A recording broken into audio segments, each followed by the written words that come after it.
Hello friends, let us discuss today's newspaper that is 10th of October 2016। आज के newspaper में मुझे कई आर्टिकल काफ़ी अच्छे लगे हैं, तो उनको थोड़ा डिटेल में अपन एक्सप्लेन करेंगे। सो फर्स्ट आर्टिकल जो है the ground beneath our feet. तो ये आर्टिकल रिलेटेड है कि सिंगापुर के अभी जो पीएम आए थे, सिंगापुर के पीएम ने कुछ बातें बोली थी कि इंडिया में ओपननेस कम है, कि इंडिया को ज़्यादा इकोनॉमी को और ज़्यादा ओपन करने की ज़रूरत है। तो इस चीज़ से रिलेटेड ये आर्टिकल है। तो इसमें जो सिंगापुर के पीएम थे, इन्होंने और कुछ बातें बोली थी कि इंडिया में लैंड एक्विजिशन बहुत मुश्किल है, तो लैंड एक्विजिशन नहीं हो पाने की वजह से हम इंडस्ट्रियल पार्क नहीं लगा पाए। और इंडियन कंपनीज जो हैं, जैसे कि रिलायंस, टाटा या फिर अडानी, ये बाहर इन्वेस्ट नहीं करते हैं, बाहर इन्वेस्टमेंट इनका बहुत कम है। हालांकि हम देखते हैं कि एयरटेल ने बाहर खरीदी हैं, और जैसे अफ्रीकन कंट्रीज में उन्होंने अपना बेस बढ़ाया है, टाटा ने भी जगुआर वगैरह खरीदी हैं। लेकिन फिर भी सिंगापुर के पीएम का कहना था कि इंडियन कंपनीज बाहर बहुत कम इन्वेस्ट करती हैं, तो इंडिया में FDI flow, inward FDI flow के साथ साथ हमें ज़रूरत है कि आउटवर्ड एफडीआई फ्लो भी हो, तब जाके एक चेक एंड बैलेंस बनेगा और इंडिया में एफडीआई ज़्यादा आएगा। इंडिया में एक ईज ऑफ डूइंग बिजनेस तब जाके ज़्यादा बढ़ेगा जब बाहर इंडिया की कंपनी जाएंगी और वहाँ का सिस्टम देखेंगी और फिर इंडिया में चेंजेस लाएंगे या फिर चेंजेस लाने के लिए अपील करेंगे। इस तरह की बातें सिंगापुर के पीएम ने की थी। तो इसमें हम देखते हैं कि इंडिया को एक डिफरेंट अप्रोच यूज में लेने की ज़रूरत है। जो अभी तक हम यूज में ले रहे थे, उससे एक डिफरेंट अप्रोच यूज में लेने की ज़रूरत है, तभी जाके इकोनॉमिक ग्रोथ और बढ़ेगी, इंडिया की इकोनॉमिक ग्रोथ ज़्यादा हो पाएगी। एक तो इसके साथ-साथ हमें बॉटलनेक्स जो हैं इंडियन उसमें, वो हटाने पड़ेंगे। क्या-क्या बॉटलनेक्स है वो हम देखते हैं अभी, कि लैंड एक्विजिशन एक बहुत बड़ा बॉटलनेक है। दूसरा टाइम, इंडिया में टाइमली चीज़ें नहीं हो पाती है क्योंकि डॉक्यूमेंट्स बहुत ज़्यादा इंडिया में होते हैं, डॉक्यूमेंटेशन काफ़ी ज़्यादा होता है। तो इन सब चीज़ों की वजह से। तीसरा, इंडिया में कैपिटल है नहीं, बाहर का जो कैपिटल आता है उस कैपिटल पे फुल कन्वर्टिबिलिटी नहीं है। तो ये कन्वर्टिबिलिटी, रुपी की कन्वर्टिबिलिटी आपने रिजर्व बैंक की उनमें कामों में पढ़ा होगा। तो ये फुली कन्वर्टेबल हमारे यहाँ पे सिर्फ करंट अकाउंट जो है उस पे फुली कन्वर्टेबल है, लेकिन जो कैपिटल अकाउंट है उस पे फुली कन्वर्टेबल रुपी नहीं है। तो वो सारी प्रॉब्लम्स हैं। तो इस तरह की काफ़ी सारी प्रॉब्लम्स इंडिया में हैं, जिस वजह से कि इंडिया में इन्वेस्टमेंट कम हो रहा है, एफडीआई का फ्लो कम हो रहा है। हालांकि हमने जो नए प्रधानमंत्री हमारे आए मोदी जी, इन्होंने काफ़ी कोशिशें की हैं ईज ऑफ डूइंग बिजनेस के लिए। इन्होंने 2014-15 में 3 बार अमेंडमेंट करने की कोशिश की है। आई मीन टू से कि 3 बार ये ऑर्डिनेंस लेके आए हैं। जो लैंड एक्विजिशन बिल LAAR 2013 है, उसमें अमेंडमेंट्स को इन्होंने 3 बार ऑर्डिनेंस के थ्रू लाए, और फिर कंपनीज को इन्होंने कहा कि आप इसके थ्रू अभी लैंड एक्वायर कीजिए और बाद में हम आपकी इस लैंड की सेफ्टी की गारंटी देते हैं। लेकिन कंपनीज ने बहुत ज़्यादा उत्साहित नहीं हुई, क्योंकि जब तक अमेंडमेंट ना हो जाए ज़्यादा भरोसा किया नहीं जा सकता ऐसी चीज़ों पे। तो इस तरीके से ये जो 3 बार ऑर्डिनेंस आया था फाइनली पास नहीं हुआ, जो बिल को अमेंड करने की कोशिश की गई थी। लेकिन फिर बाद में इस चीज़ को और चेंज करने के लिए, कि ये जब पास नहीं हुआ है, तो नीति आयोग ने एक दूसरा रास्ता निकाला। तो नीति आयोग ने स्टेट्स को बोला कि एक लैंड लीजिंग के लिए नीति आयोग ने मॉडल लैंड लीजिंग लॉ इनको दिया। तो उसमें स्टेट्स इसको लैंड लीजिंग लॉ को अडॉप्ट करके, क्योंकि लैंड जो एक्विजिशन है ये स्टेट लिस्ट में है, तो इस लॉ को अडॉप्ट करके स्टेट्स खुद लैंड एक्वायर कर सकते हैं और फिर जो फॉरेन इन्वेस्टर्स हैं उनको ये प्रोवाइड करवा सकते हैं। तो that will be beneficial for the country, for FDI. तो इस तरीके से इन्होंने कोशिश की। लेकिन लीज पे कोई भी, हम देखते हैं सीधे सीधे कि कोई अरबों बिलियंस इसमें लगाएगा यहाँ के, और उसका लैंड लीज पे होगा। मान लीजिए लीज पे 99 ईयर्स के लिए मिलता है, तो उस लीज पे अनसर्टेनिटी रहती है कि 99 ईयर्स के बाद क्या होगा। तो कोई भी अपने अरबों रुपए यहाँ आके नहीं लगाएगा लीज पे लिए हुए लैंड पे, ये कंफर्म बात है। दूसरी चीज़ कि हम दूसरी तरफ देखते हैं कि ये लैंड एक्विजिशन की प्रॉब्लम्स इंडिया में हर तरफ देखने को मिलती है। तो फिर ये लैंड लीज के लिए भी जब एक्विजिशन में इतनी प्रॉब्लम्स हैं, लीज में भी कुछ प्रॉब्लम्स होंगी, तो उसकी कोई बहुत ज़्यादा डिटेल में उसकी वो नहीं की गई। नेक्स्ट थिंग कि लैंड एक्विजिशन की वजह से कुछ इन्होंने एग्जांपल दिए आगे कि गुजरात में एक प्लांट लगने वाला था, न्यूक्लियर प्लांट, वो चला गया। दूसरा उड़ीसा में पॉस्को का, जो साउथ कोरिया की कंपनी है पॉस्को, उसका एक स्टील प्लांट लगाने का उनका प्लान था और वो इंडिया का अब तक का सबसे बड़ा एफडीआई था, लेकिन वो भी सक्सेसफुल नहीं हो पाया। तीसरा कि और जो जैसे हम देखते हैं लैंड एक्विजिशन की वजह से ही टाटा का केस बना है। तो टाटा ने नैनो के लिए बंगाल में प्लांट लगाने की कोशिश की थी, लेकिन अभी सुप्रीम कोर्ट ने उसमें उस डिसीजन को पलट दिया है जो हाई कोर्ट ने दिया था। तो इस तरीके की चीजें, तो लैंड एक्विजिशन इंडिया में एक बहुत बड़ी प्रॉब्लम बन चुका है। अब नेक्स्ट ये कहते हैं कि ईज ऑफ डूइंग बिजनेस में हमने 12 रैंक गेन की है। हमारी पहले जो रैंक थी उससे हमारी रैंक 12 बढ़ गई है, लेकिन उस रैंक के बढ़ने का कुछ खास मतलब है नहीं, क्योंकि इसका कोई डायरेक्ट कनेक्शन, जो इकोनॉमिस्ट हैं वो बोलते हैं कि रैंक के बढ़ने से एफडीआई के बढ़ने का कोई डायरेक्ट कनेक्शन नहीं है, क्योंकि जो इन्वेस्टर्स होते हैं वो जानते हैं कि रैंक इंक्रीज होने के लिए डॉक्यूमेंटेशन फास्ट हो जाना भी इनफ होता है। तो जैसे दिल्ली एंड मुंबई में डॉक्यूमेंटेशन फास्ट हो गया, या फिर दिल्ली एंड मुंबई में इन्वेस्टमेंट भी थोड़ा इजी हो गया, वहाँ पे इन्वेस्ट करना थोड़ा आसान हो गया, तो इसका मतलब ये नहीं है कि पूरे देश में ही वो आसान हो गया।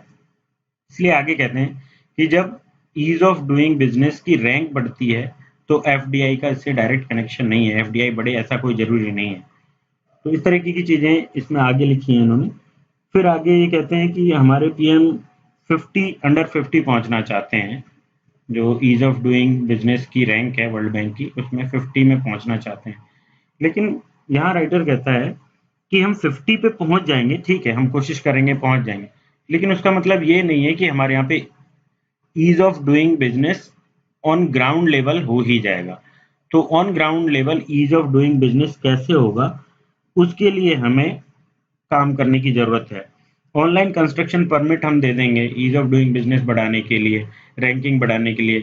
ऑनलाइन परमिट मिलने का मतलब ये नहीं होता कि वो जाके ग्राउंड पे प्लांट बन गया। यहाँ पे प्लांट के लिए परमिशन मिले हुए 20-20, 30-30 साल हो जाते हैं, तब भी कोई प्लांट बन नहीं पाता सक्सेसफुली। जैसे कि हम देखते हैं तमिलनाडु में बहुत विरोध हुआ था उस प्लांट के बनने का, बहुत सालों से वो चल रहा है, अब जाके वो स्टार्ट हो पाया है, 20-30 साल हो गए थे। तो इस तरीके की चीजें हैं। तो इस चीज को हैंडल करने के लिए फाइनली क्या किया जाए कि ईज ऑफ डूइंग बिजनेस भी हो जाए, एफडीआई भी आ जाए, लैंड एक्वायर करना भी इजी हो जाए। तो इस चीज में मुझे एक चीज बेटर लगती है कि जो की जा सकती है कि हम फार्मर्स जो हैं, फार्मर्स का लैंड के साथ एक बहुत ज़्यादा भावनात्मक जुड़ाव होता है। तो उस जगह से उनको विस्थापित ना किया जाए, दूसरी जगह उनको ना भेजा जाए, और वहीं पे उनको घर भी दिया जाए, साथ में उनको जो प्लांट लगने वाला है उसमें जॉब दी जाए। मतलब मंथली उनको इनकम सिक्योर की जाए किसी भी तरीके से। जॉब हालांकि कह सकते हैं कि हर किसी को जॉब नहीं दी जा सकती, टेक्निकल जॉब्स होती हैं, तो उनको सिक्योरिटी गार्ड्स वाली और ऐसी जॉब्स दी जा सकती हैं, या फिर उसमें स्टेक शेयर्स देकर उनका एक स्टेक दिया जा सकता है जिससे उनको मंथली इनकम हो पाए। क्योंकि फार्मर्स को एक साथ पैसे दे देने से ऐसा नहीं है कि वो उस पैसे को कहीं जाके इन्वेस्ट कर देंगे। जो हजारों सालों से काम करता आ रहा है फार्मिंग में ही, उसको नहीं पता कि दूसरी जगह जाके कैसे इन्वेस्ट किया जाए, दूसरी जगह कैसे काम किया जाए। तो वो जो पैसा उनको एक साथ दिया जाता है, उस पैसे को वो बस उपभोग वाली चीजों में उड़ा देते हैं, वो इन्वेस्ट नहीं करते हैं। तो इसीलिए बहुत ज़्यादा दिक्कतें आती हैं। तो फर्स्ट थिंग कि उनको वहाँ से डिस्प्लेस ना किया जाए। सेकंड, उनको मंथली इनकम की गारंटी इन फॉर्म ऑफ या तो शेयर्स दी जाए, या उनको कुछ जॉब्स दे के उनको दी मंथली इनकम की गारंटी दी जाए। थर्ड थिंग कि उनको ह्यूमन रिसोर्सेज डेवलपमेंट के लिए उन एरियाज में स्कूल्स वगैरह बनाए जाएं, हॉस्पिटल्स वगैरह बनाए जाएं, तो ट्रांसपोर्ट की फैसिलिटीज उनको प्रोवाइड करवाई जाए। तो इन अच्छी चीज़ों के चलते वो फिर अपनी लैंड को देने को राजी हो जाएंगे, क्योंकि मैं जानता हूँ कि खेती बहुत ज़्यादा फायदे का सौदा आज नहीं रहा है। मैं खुद एक फार्मर बैकग्राउंड से हूँ, मेरी फैमिली में खेती हम करते हैं। तो 20 बीघा जमीन होने के बावजूद भी साल भर हमारी 1-1.5 लाख से ज़्यादा की खेती नहीं होती है, और उसमें भी फिर पूरी फैमिली काम में लगी रहती है, दूसरा इन्वेस्टमेंट भी होता है। तो इस तरीके की चीज़ें होती है। तो यदि जॉब सिक्योरिटी उनको मिले, एक प्रॉपर मंथली इनकम का तरीका कोई निकाला जाए, तो लैंड एक्विजिशन ईज़ी हो जाएगा। तो इस तरीके के सजेशंस हम दे सकते हैं यदि क्वेश्चन आता है तो। नेक्स्ट आर्टिकल हम देखते हैं। तो नेक्स्ट आर्टिकल है लीडिंग द डिवाइडेड नेशंस। ये आर्टिकल रिलेटेड है यूएन सिक्योरिटी काउंसिल में। अभी इलेक्शन हो रहा है, यूएन सिक्योरिटी काउंसिल में नॉमिनेट किया गया है जो एंटोनियो गुटेरेस है, पता नहीं क्या प्रोनाउंसिएशन है इनका, एंटोनियो नाम है इनका। तो इनको 15 में से 13 मेंबर्स जो सिक्योरिटी काउंसिल के मेंबर्स होते हैं, 5 मेंबर्स तो परमानेंट मेंबर्स होते हैं और 10 मेंबर्स हर बार चूज किए जाते हैं, तो 5 + 10 15 होता है। इनमें से 13 मेंबर्स ने इनको नॉमिनेट किया है कि इनको नेक्स्ट यूएन सिक्योरिटी काउंसिल का हेड बनाया जाएगा। सिक्योरिटी जनरल की पोस्ट के लिए इनको नॉमिनेट किया गया है। तो इनके बारे में ये आर्टिकल है। इनके लिए ये कह रहे हैं कि इनको क्या-क्या सिचुएशंस आगे फेस करनी पड़ेंगी। तो इसमें जो क्राइसिस वर्ल्ड में है अभी चल रहे हैं, बेसिक जो बड़े क्राइसिस अपन देखें तो एक तो रिफ्यूजी क्राइसिस है, सीरिया और जो मिडल एशिया है, यहाँ से रिफ्यूजीज यूरोप जा रहे हैं या फिर अदर कंट्रीज में जा रहे हैं, अदर वर्ल्ड में कहीं जा रहे हैं। तो ये एक बहुत बड़ा क्राइसिस है, और यूरोपियन कंट्रीज ने, ईयू ने, बहुत सारी कंट्रीज ने इनको एक्सेप्ट करने से भी मना कर दिया है, या फिर सिचुएशन डामाडोल बनी हुई है। एक केस हुआ था न्यूज़पेपर में, काफ़ी ज़्यादा वो आया था कि एक बच्चे की लाश काफ़ी दूर एक जगह से समुद्र में डूब के दूसरी जगह काफ़ी दूर पहुंच गई थी, और वो एक रिफ्यूजी था। तो इस तरीके के केसेज हो रहे हैं। तो रिफ्यूजी क्राइसिस काफ़ी बड़े क्राइसिस हैं फिलहाल। और दूसरा देखें तो टेररिज्म, जैसे आईएसआईएस या फिर वर्ल्ड के और टेररिस्ट ग्रुप, अलग अलग जगह टेररिज्म चल रहा है। अफगान में टेररिज्म है, पाकिस्तान में टेररिज्म है, इंडिया में टेररिज्म है, चाइना का जो जिनजियांग प्रांत है वहाँ पे है चाइना में। तो इस तरीके से हर जगह टेररिज्म फैला हुआ है, और भी देशों में अलग अलग तरह का टेररिज्म चल रहा है। अफ्रीकन कंट्रीज में भी, जैसे कि सोमालिया में अलग तरह का एक टेररिज्म है, वो पायरेट्स हैं। तो इस टाइप की चीज़ें हैं। तो इन चीज़ों को भी इनको फेस करना पड़ेगा। इस तरीके की ये बातें बोल रहे हैं।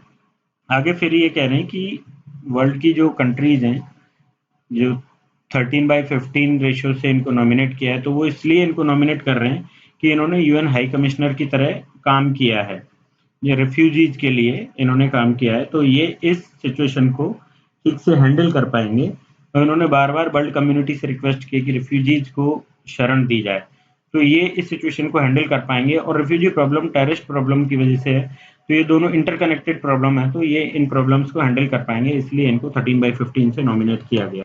यूएन में इन्होंने फीमेल के लिए 50% जॉब्स दी जाएंगी, इस तरह की इन्होंने बात की थी पहले। तो उस चीज़ के लिए ये क्या करेंगे, ये एक चीज़ है। और नेक्स्ट इस पे राइटर कहता है कि यहाँ पे अभी भी इनके सामने करीब 6-7 और औरतें थी, लेकिन इनको नॉमिनेट किया गया है। तो इस तरीके से हम देख सकते हैं कि यूएन में क्या हालत है फीमेल के लिए पोस्ट देने की। फीमेल रिजर्वेशन एक तरीके से देखा जाए तो उसकी क्या हालत है, ये हम देख सकते हैं। बाकी और यूएन पे जो कभी इल्ज़ाम लगते हैं कई बार, तो वो ऐसे इल्ज़ाम लगाए जाते हैं कि यूएन में ब्यूरोक्रेसी बहुत है, सब कुछ बहुत स्लो होता है। और दूसरा ये कि यूएन जो पीस कीपिंग फोर्सेज हैं, वो जाके पीस कीपिंग का काम करती हैं, लेकिन साथ में उन पे कई बार सेक्सुअल असॉल्ट के केसेज भी लगते हैं, उन पे इल्ज़ाम लगाए जाते हैं। जैसे सेंट्रल अफ्रीकन रिपब्लिक में जो पीस कीपिंग फोर्सेज थी, उन पे ये इल्ज़ाम लगाए गए हैं। तो इस तरीके की चीज़ें भी इन्हें डील करनी है। तो ये जो रिजर्वेशन वाली चीज़ है, इसका कनेक्शन इंडिया से भी हम देख सकते हैं कि इंडिया में भी 33% रिजर्वेशन फॉर वुमन की बात पिछले 3-4 डिकेड से चल रही है, लेकिन अभी तक वो बिल पास नहीं हो पाया है। हालांकि हमने पीआरआई में 33% रिजर्वेशन स्टेट्स ने दे दिया है, लेकिन जो सेंट्रल लेवल पे 33% रिजर्वेशन की बात है, तो वो अभी तक नहीं मिल पाया है। तो ये भी एक क्वेश्चन ऐसा बनाया जा सकता है, क्योंकि यूएन में बात हो रही है। तो नेक्स्ट आर्टिकल हम देखते हैं। ये नेक्स्ट आर्टिकल बहुत अच्छे से लिखा हुआ है, एम के नारायणन ने ये आर्टिकल लिखा है, और I am quite impressed of this कि इन्होंने सिचुएशन को पूरी तरह से एनालाइज किया है। उसके बाद इन्होंने चीज़ों के सॉल्यूशंस भी दिए हैं, रीजंस भी दिए हैं। तो इस आर्टिकल को हम देखते हैं, ठीक से देखते हैं इस आर्टिकल को। तो ये कहते हैं कि अभी जो कश्मीर की प्रॉब्लम है कि इन्होंने आर्टिकल का नाम क्या दिया है, एड्रेस द हेडिंग दी है, एड्रेस द न्यू नॉर्मल इन कश्मीर। तो अभी जो समस्या है उसको नॉर्मल कैसे किया जाएगा कि कश्मीरी यूथ, इस सिचुएशन में कश्मीरी यूथ बहुत ज़्यादा इन्वॉल्व है। तो कश्मीरी यूथ जो है वो उसको हैंडल करना पाकिस्तान से वॉर की बजाय ज़्यादा मुश्किल है। और ये हमेशा से ही होता है कि इंटरनली चीज़ों को हैंडल करना बहुत ज़्यादा मुश्किल होता है बजाय कि बाहर वालों की। जैसे कि हम फैमिली में भी देखते हैं तो फैमिली मेंबर्स को हैंडल करना ज़्यादा मुश्किल होता है, उनसे हमारा इमोशनल अटैचमेंट भी होता है, उनके लिए हमारी रेस्पॉन्सिबिलिटीज भी होती हैं। तो इसलिए उनको हैंडल करना ज़्यादा मुश्किल होता है बजाय कि कोई बाहर से कोई आके दूसरी फैमिली से या दूसरे मोहल्ले से कोई कुछ हरकत करता है। तो सेम चीज़ हमारे साथ पाकिस्तानी यूथ को हैंडल सॉरी कश्मीरी यूथ को हैंडल करने में है बजाय कि पाकिस्तान के। कश्मीरी यूथ हमारा अपना है, we can't use much force against them, क्योंकि फोर्स यूज में लेंगे तो उनमें एंटी इंडिया एक सेंटीमेंट्स डेवलप होंगे।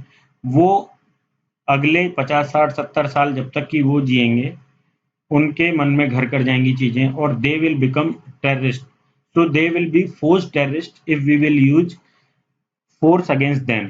तो इस सिचुएशन को हैंडल करना बहुत ज़्यादा मुश्किल है। हमारा एडमिनिस्ट्रेशन जो है उसकी गलती है इसमें। तो हमारे एडमिनिस्ट्रेशन की जो फेलियर है, फॉल्ट है, उसको हम कश्मीरी यूथ पे नहीं डाल सकते। तो इस तरीके की बहुत सारी चीज़ें इसमें हैं जिसकी वजह से ये हमारे लिए बहुत ज़्यादा मुश्किल है। अब इसमें हम देखते हैं तो कश्मीर में जैसे समस्याएं क्या क्या हैं। एक तो एडमिनिस्ट्रेशन का फेलियर समस्या है, मिसमैनेजमेंट है एडमिनिस्ट्रेशन, इंडिया बहुत अच्छे से इसको मैनेज नहीं कर पा रहा है, इसमें कोई दो राय नहीं है। तो एक समस्या ये है। दूसरी समस्या है पाकिस्तान की वजह से। तो Pakistan already 3 war, full flashed war हमसे लड़ चुका है। उसके बाद सैकड़ों बार उसके जो टेररिस्ट आते हैं, पाकिस्तान ऑर्गेनाइज्ड टेररिज्म जो है उसके टेररिस्ट आके अटैक करते हैं डिफरेंट डिफरेंट जगह पे, नॉट ओनली इन कश्मीर 9/11 का जैसे मुंबई में हुआ है।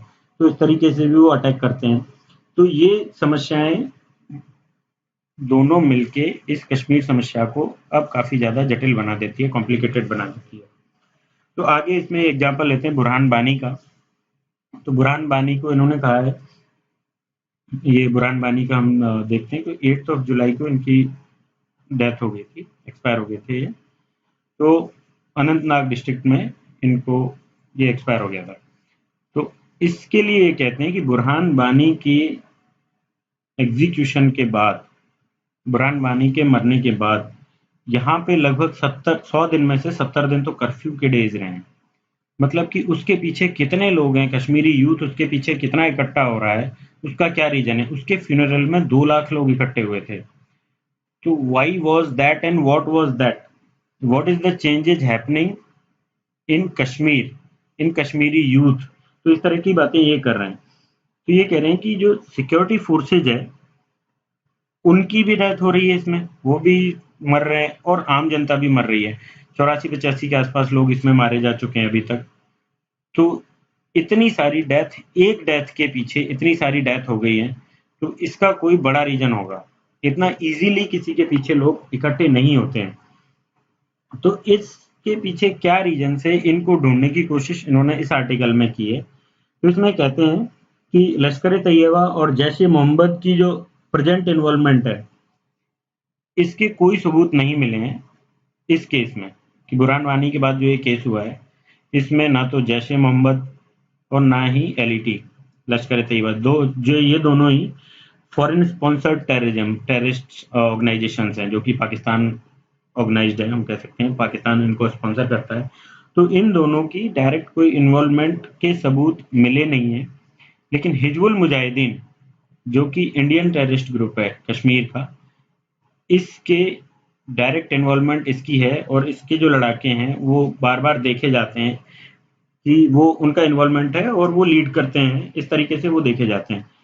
तो जो हमारे ही कंट्री के टेररिस्ट हैं या उनको मिलिटेंट कहो टेररिस्ट को, वो लोग इस चीज को आगे प्रोपोगेट कर रहे हैं। बुरहान बानी को, उनका कहना है कि Burhan Wani was not a terrorist and Indian forces का कहना है कि ही वाज अ टेररिस्ट। तो सच्चाई क्या है ये हम नहीं जानते हैं। सच्चाई हम तो यही मानेंगे जो हमारी कंट्री की फोर्सेज कहती हैं लेकिन साथ ही हम उनको भी नहीं भूल सकते जो कश्मीरी, क्योंकि कश्मीर भी हमारा खुद की कंट्री है, कश्मीरी यूथ भी हमारा अपना है, तो उनकी बात को भी हम डिनाय नहीं कर सकते।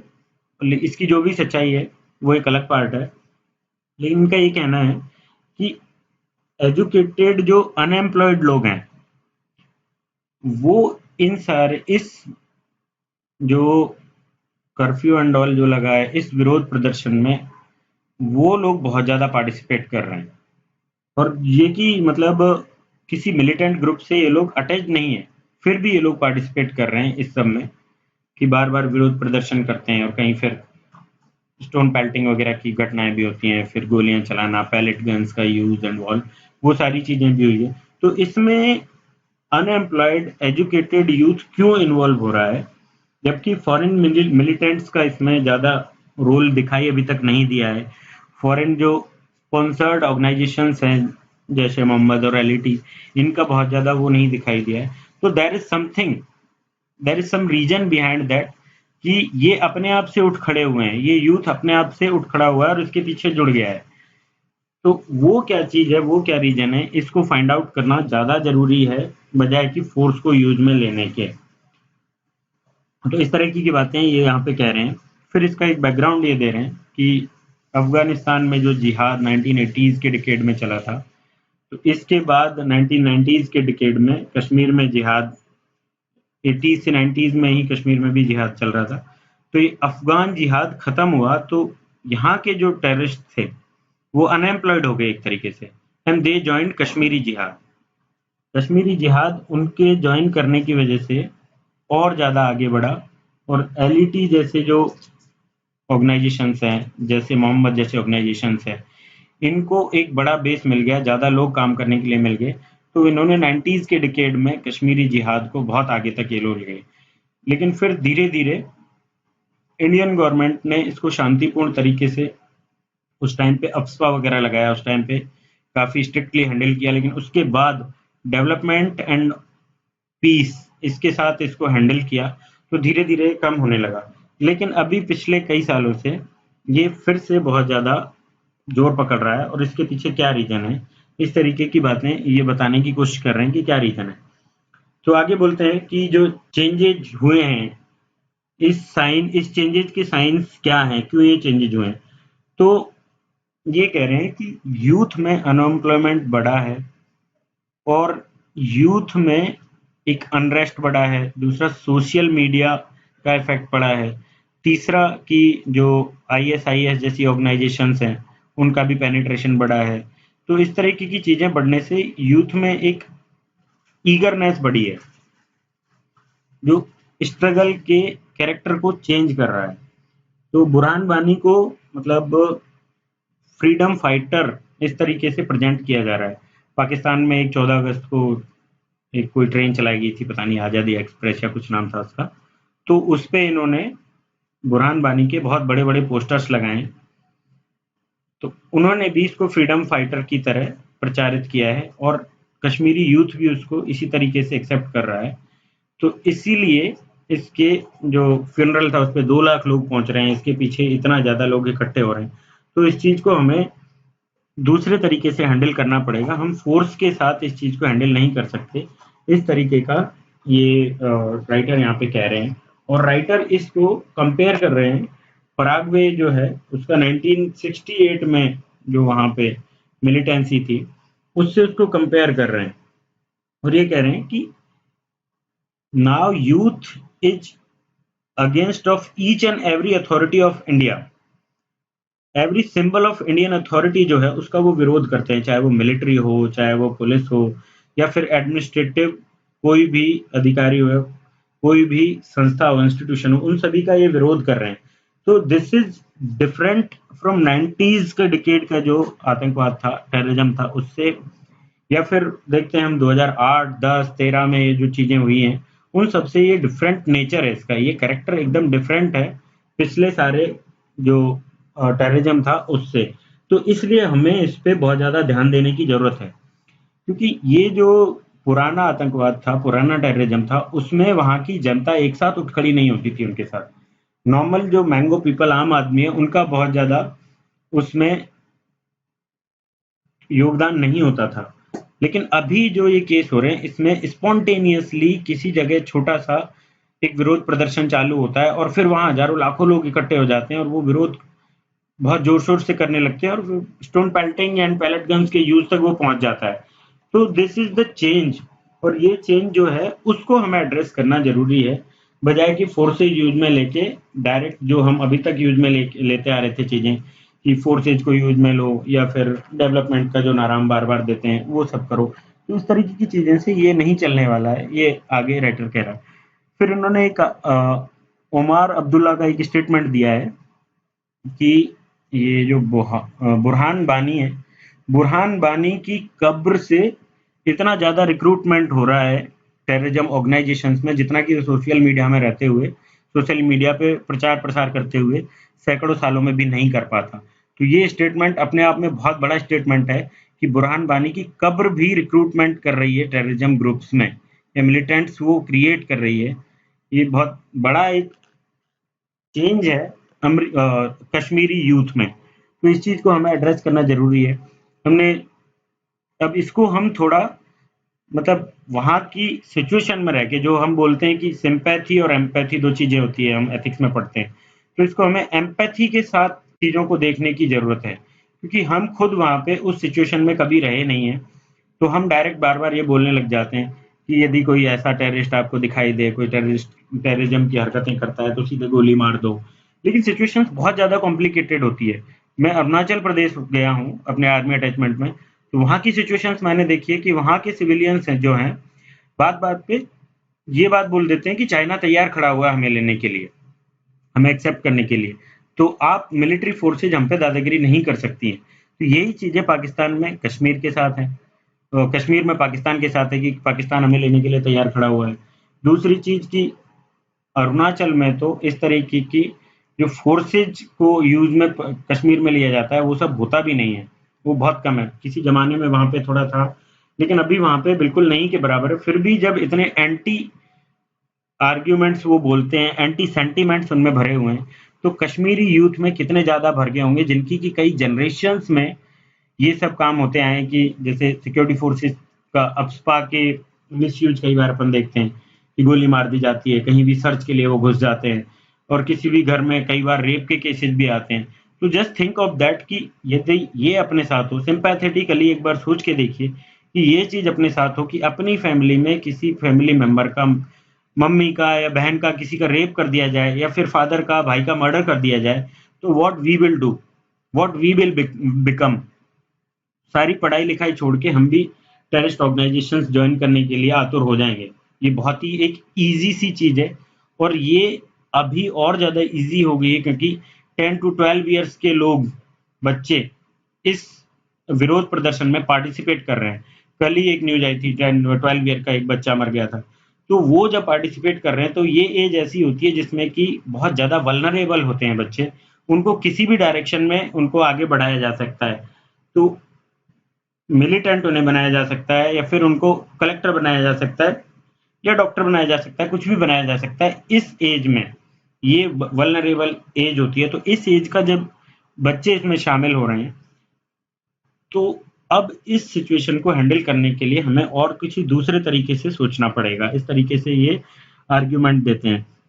ये कहते हैं कि जो प्रेजेंट मोमेंट है, उसमें हमें जो एलियनेशन हो चुका है यूथ का, उसको खत्म करना पड़ेगा, उनको मेन स्ट्रीम में लाना पड़ेगा, क्योंकि ये ऑलमोस्ट हमारा होम ग्रोन है ये प्रॉब्लम जो है।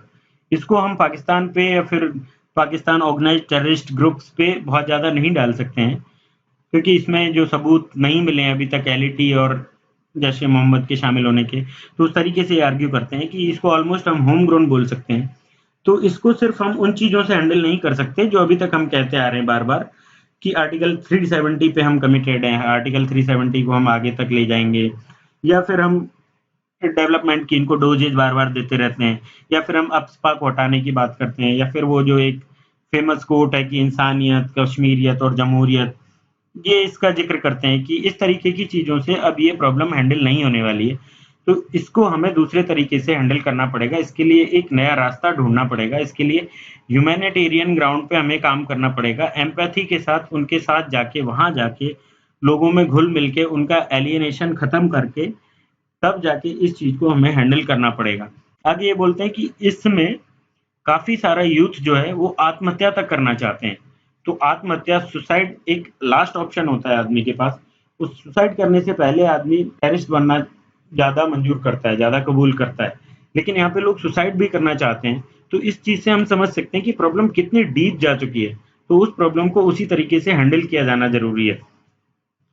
तो फिर ये आगे कहते हैं कि सिर्फ बातें करने से लोगों से, जैसे टेररिस्ट जो ग्रुप्स हैं, ये सेपरेटिस्ट ग्रुप्स हैं, उनसे हम बात कर लेते हैं, टेबल कॉन्फ्रेंस कर लेते हैं, वो इनफ नहीं होगा। और वो भी हमने अभी कुछ दिन पहले तो वो भी हमने बंद कर दी थी। तो उसको जारी रखना तो जरूरी है ही, उसके बावजूद और काम भी हमें करने जरूरी हैं और बहुत डीपली जाके इस सिचुएशन को हैंडल करना जरूरी है। तब जाके जो कश्मीरी यूथ के दिमाग में युद्ध चल रहा है, जो एक बहुत ही ज्यादा डराने वाली चीज है, एक फ्राइटनिंग प्रोस्पेक्ट है ये बहुत ज्यादा, कि कश्मीरी यूथ, उनके माइंड में ही वॉर चल रहा है अगेंस्ट इंडिया। तो उस चीज को खत्म करना बहुत मुश्किल है और बहुत ज्यादा जरूरी है, और उसके लिए वेज ढूंढना, रास्ते ढूंढना बहुत ज्यादा इम्पोर्टेंट है। क्योंकि यदि आज के 12 साल के युवा को, 12 साल के एक बच्चे को हमने ठीक से हैंडल नहीं किया और उसके दिमाग में जिहाद या फिर टेररिज्म की चीजें एक बार डाल दी गई, तो वो, उसकी एज आप देखिए, 12 से कम 65 साल, 67 साल हम लाइफ एक्सपेक्टेंसी मानते हैं। तो ये जो 50-55 साल का एक टेररिस्ट हम पैदा कर देंगे आज ही। तो इस चीज को हैंडल करना बहुत मुश्किल हो जाएगा हमारे लिए कि अगले 50-55 साल के लिए हम आज ही टेररिस्ट पैदा कर दें। तो 10-12 साल के बच्चे में बहुत कम समझ होती है। एक 25-30 साल का युवा फिर भी समझता है कि चीजों को किस तरीके से देखा जाए, कि टेररिज्म क्या होता है, कि हमारी फैमिली में कुछ बुरा हुआ है तो वो किन सिचुएशंस में हुआ है। लेकिन एक 10 साल का बच्चा ये नहीं समझ पाता है कि मेरे भाई को गोली मार दी गई, तो वो अफस्पा था या कुछ और था, या फिर उसको मिलिटेंट होने का डर था, या फिर उस पर संदेह था। ऐसी चीजें उसके दिमाग में बिल्कुल नहीं आती है। बस उसके दिमाग में ये आता है कि मेरे भाई को गोली मार दी गई, और फिर उसको जिस तरीके से चाहो आप मोल्ड कर सकते हो। तो फिर ये अंत में कहते हैं कि पाकिस्तान को जीतना हमारे लिए आसान है, लेकिन कश्मीरी युवा को जीतना हमारे लिए बहुत मुश्किल होगा, और बहुत ज़्यादा अच्छे तरीके से हमें उसे हैंडल करना पड़ेगा इस इश्यू को। हमें स्ट्रेटेजिक थिंकर्स के साथ-साथ सोशल जो साइंटिस्ट हैं, उनको लेके चलना पड़ेगा।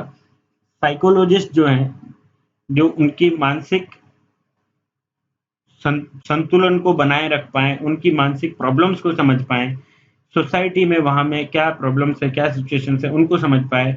उन तीनों को एक साथ मिलके स्ट्रेटेजिक थिंकर से सिर्फ काम नहीं चलेगा, कुछ एक फ्रेश आइडियाज ढूंढने पड़ेंगे जिससे कि हम इस प्रॉब्लम को हैंडल कर पाए। तो आई थिंक ये आर्टिकल बहुत अच्छे से लिखा गया है, तो इसके आप नोट्स बना लें तो ज़्यादा बेटर होगा, क्योंकि ये हर केस में आपको काम आएगा। इसमें जो सॉल्यूशंस दिए गए हैं, प्रॉब्लम्स बताई गई हैं, बहुत अच्छे तरीके से इन्होंने डिस्क्राइब किया है। अब हम नेक्स्ट आर्टिकल देखते हैं। तो नेक्स्ट आर्टिकल है, why a bad bank is tricky. तो बैड बैंक क्या है, फर्स्ट ऑफ ऑल हम ये देखते हैं। तो बैड बैंक इन्होंने बोला है कि इंडिया में जो अभी प्रॉब्लम्स चल रही हैं, एनपीए की प्रॉब्लम चल रही है।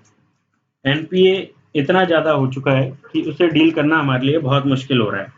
तो एनपीए को इन्होंने बैड लोन्स बोला है, और उस बैड लोन्स की रिकवरी के लिए एक हमें इंस्टीट्यूशन बनाना पड़ेगा, उसको इन्होंने बैड बैंक बोला है। तो एनपीए होता क्या है ये हम देख लेते हैं।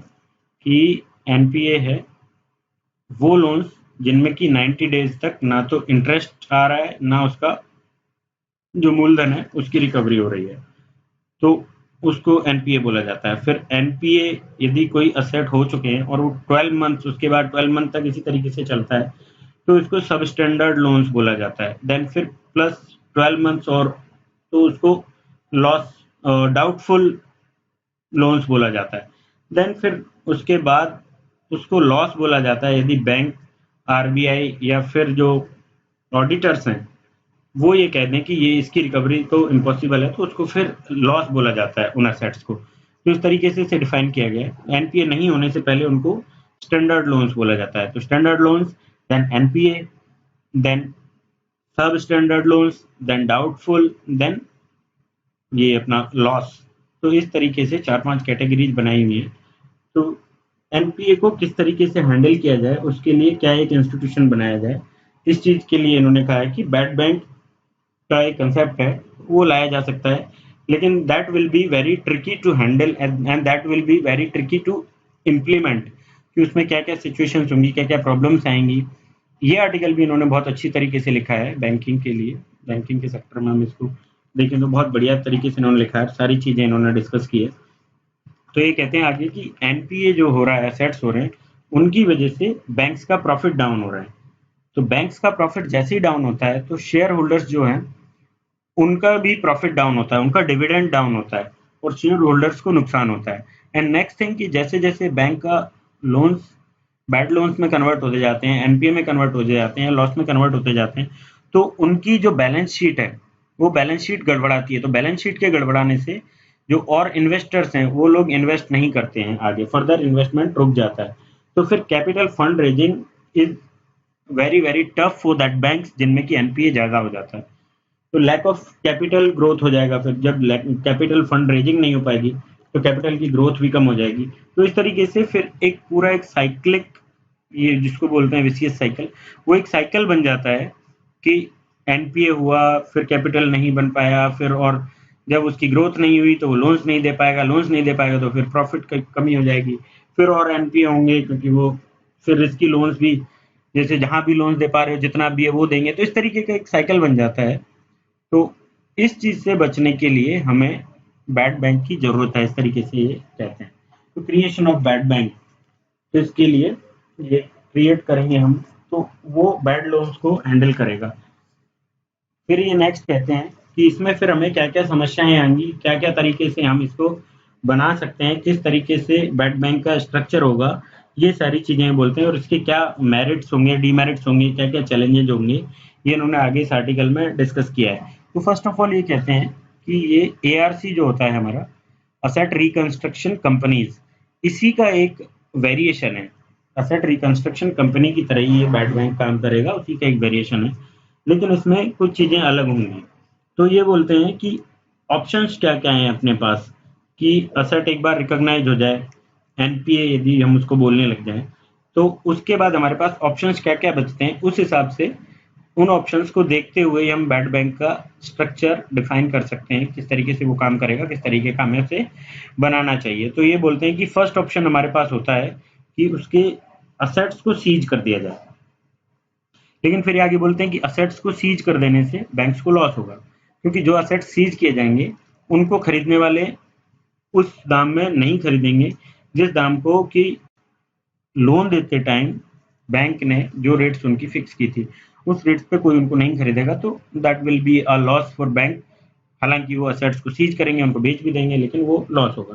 फिर ये नेक्स्ट बोलते हैं कि इस चीज को हैंडल करने के लिए, एनपीए को हैंडल करने के लिए एक एसडीआर मैकेनिज्म है, that is strategic debt restructuring. RBI का एक मैकेनिज्म है, ये स्कीम है आरबीआई की। तो इस स्कीम में क्या होता है कि जो किसी भी फर्म में जिसने की लोन लिया है, उस फर्म में जो मेजोरिटी स्टेक्स हैं फर्म के, उनको बैंक जाके एक्वायर कर ले। तो बैंक का एक्वायर करने के बाद बैंक का उसमें स्टेक बढ़ जाएगा अपने आप ही।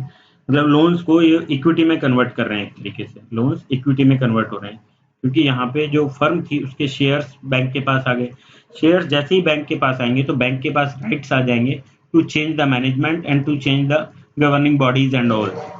तो इसके पास शेयर्स आ जाने के बाद जो चेंज भी करेगा ये, तो उस बीच में एक गैप होगा।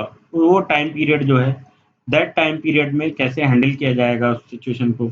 दूसरा कि उस टाइम पीरियड में और उसके इंटरेस्ट बढ़ता रहता है, तो वो चीजें आएंगी। तीसरा ये बोलते हैं कि बैंक्स के पास ये कैपेबिलिटीज नहीं है, बैंक्स के पास ये टेक्निकली इतने एक्सपर्ट नहीं है, इनके पास नॉलेज नहीं है, टेक्निकल नॉलेज नहीं है मैनेजमेंट का, ये कंपनीज को हैंडल करने का।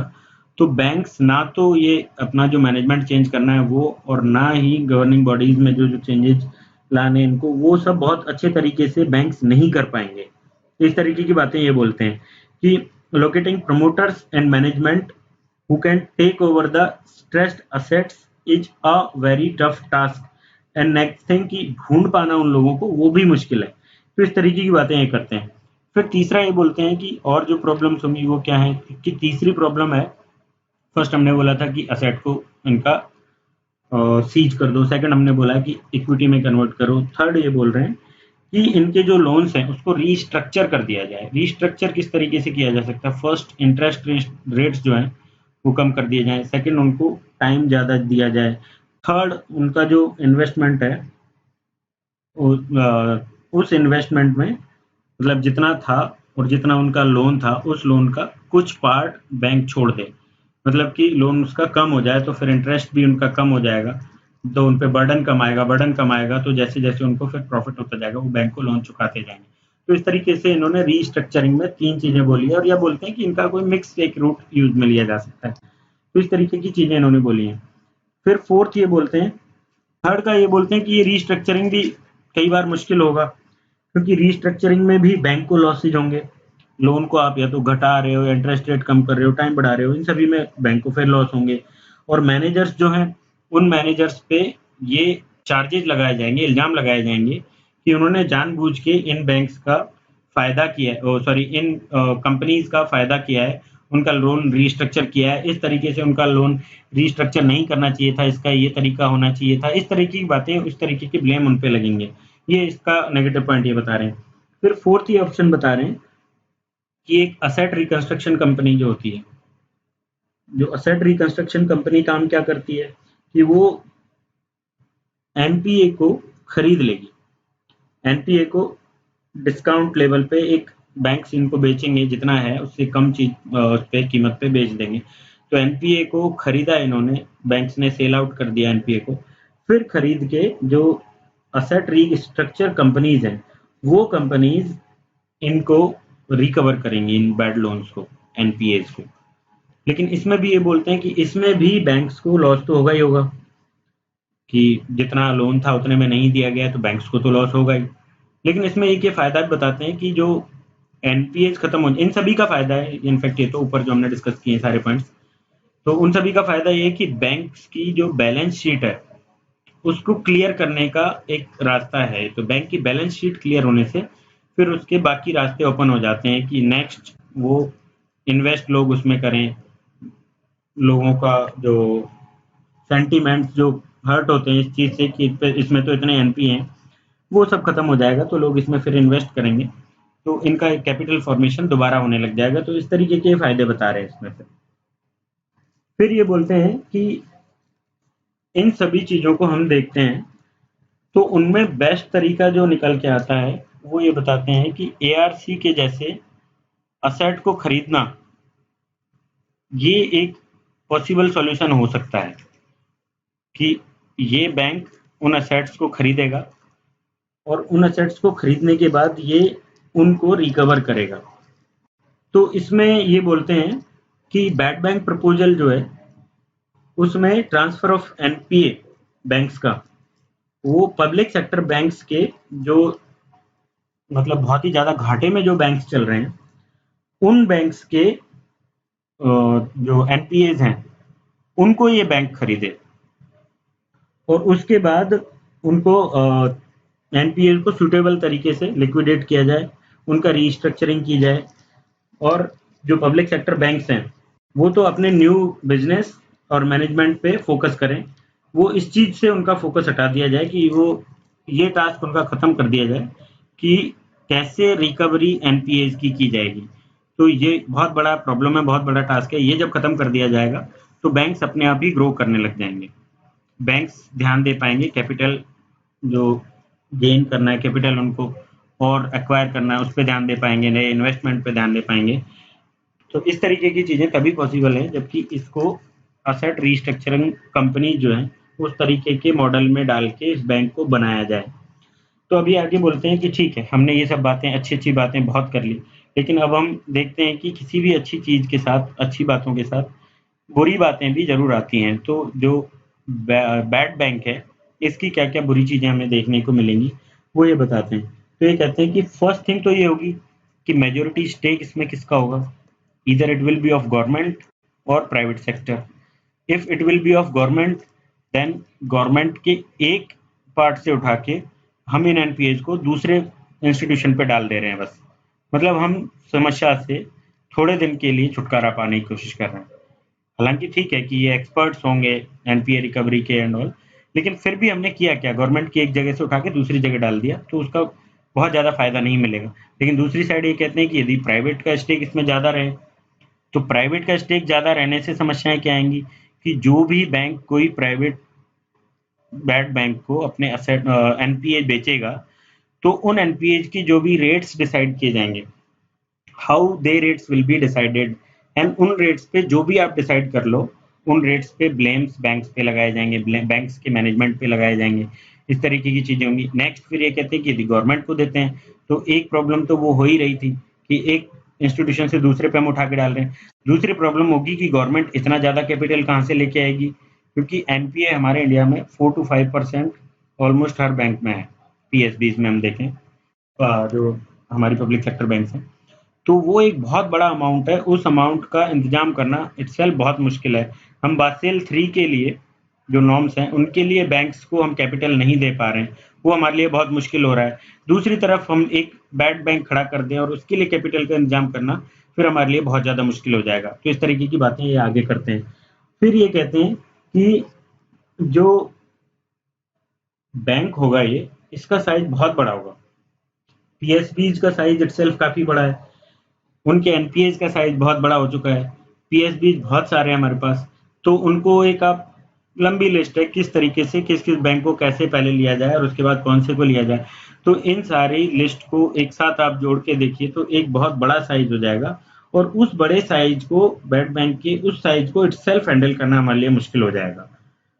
तो उस तरीके की बातें फिर ये आगे करते हैं कि इसके लिए हमें जो मशीनरी बनानी है, उस मशीनरी में एक मिडल का रास्ता होना चाहिए कि ये गवर्नमेंट बैंक और गवर्नमेंट ओन्ड बैंक हो, ये बेड बैंक जो है, लेकिन जो इसकी और गवर्नमेंट साइड की जो प्रॉब्लम है, जैसे अभी हमने कैपिटल की देखी और उसकी हमने देखी कि गवर्नमेंट के एक पार्ट से दूसरे पार्ट पे हम डाल दे रहे हैं, तो उस चीज को खत्म करते हुए एक गवर्नमेंट ओन्ड बैंक बनाया जा सकता है जिसमें कि प्राइवेट इन्वेस्टर्स का भी स्टेक रहेगा, लेकिन मेजोरिटी उसमें पार्ट बैंक का रहेगा। मेजोरिटी स्टेक जो है बैंक का रहेगा, क्योंकि जो मेजोरिटी स्टेक हम सॉरी गवर्नमेंट का रहेगा मेजोरिटी स्टेक, क्योंकि हमने प्राइवेट मेजोरिटी स्टेक की बात हमने अभी देखी तो उसमें हमने प्रॉब्लम्स देख ली थी कि वो उन पे इल्जाम लगाए जाएंगे और प्रॉब्लम्स होगी, तो वो सारी चीजें। फिर ये नेक्स्ट बोलते हैं कि मतलब एक तरीके से उसको फिर एनपीए स्कैम बोला जाने लगेगा। ये चीज एक टर्म कोट करते हैं कि ये बैंक प्राइवेट वाले जो उसको बैड बैंक को देंगे पीएसबी, तो किस रेट पे दे दिया गया, कौन रेट ये किस कैसे डिसाइड की गई, क्या तरीका था, कम रेट्स पे दे दिया, उस तरीके से इसको फिर एक स्कैम बन जाएगा ये, मतलब एनपीए स्कैम टाइप से हो जाएगा। फिर ये आगे राइटर कहते हैं कि रघुराम राजन ने कुछ चीजें पॉइंट आउट की थी कि जैसे इंडिया में प्रॉब्लम एनपीए की जो है, वो सिर्फ इसलिए नहीं है कि या तो कंपनी जो है वो चाहती नहीं है लोन को देना, वापस करना, लौटाना, या फिर उनको प्रॉफिट नहीं हो रहा है इसलिए वो दे नहीं पा रही हैं। सिर्फ इस तरह की चीजों की वजह से एनपीए क्रिएट नहीं हुए इंडिया में। रघुराम राजन का कहना है कि एनपीए क्रिएट होने में बहुत बड़ा हाथ लैंड एक्विजिशन का है, कि लैंड एक्विजिशन नहीं हो पाया टाइम पे, 10-10 साल तक लोन तो उन पे चल रहा था, लैंड ही एक्वायर नहीं कर पाए, और कुछ काम हो गया, प्रोजेक्ट आधे पड़े हुए हैं, एनवायरमेंट क्लियरेंस की वजह से प्रोजेक्ट रुक गए हैं।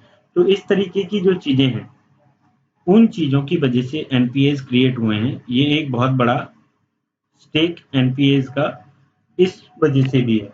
तो इनको आप डायरेक्ट बैड बैंक को देने की बजाय, जो कि रिकवरी अपने तरीके से करेगा, उसकी बजाय इनको उस तरीके से हैंडल किया जाए कि इनका रीस्ट्रक्चरिंग किया जाए, इनको और जो प्रॉब्लम्स हैं उन प्रॉब्लम्स को सॉल्व करते हुए इनको और लोन की यदि जरूरत है तो वो लोन प्रोवाइड करवाया जाए।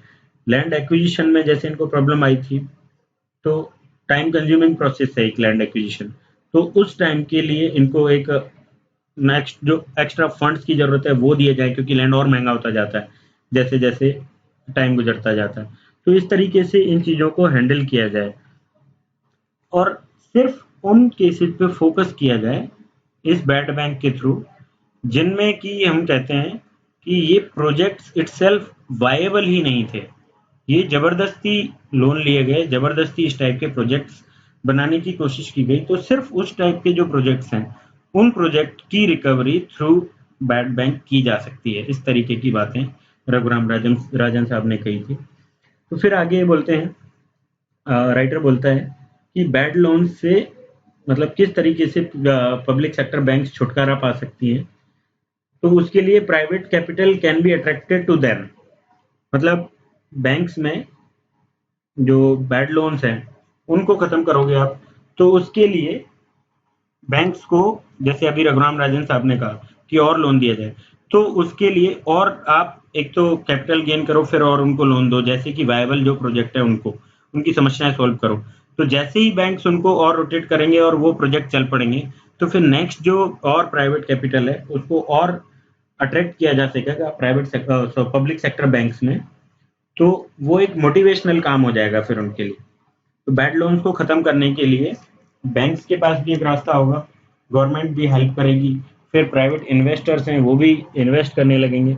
तो इस तरीके की चीजें ये बोल रहे हैं आगे कि की जा सकती हैं। फिर ये नेक्स्ट बोल रहे हैं कि अभी एनपीए की समस्या इतनी ज्यादा हो चुकी है कि हमें एक बैड बैंक बनाने की जरूरत है, और उसके बिना काम नहीं चलेगा ऐसा नहीं है, उसके बिना काम चल जाएगा।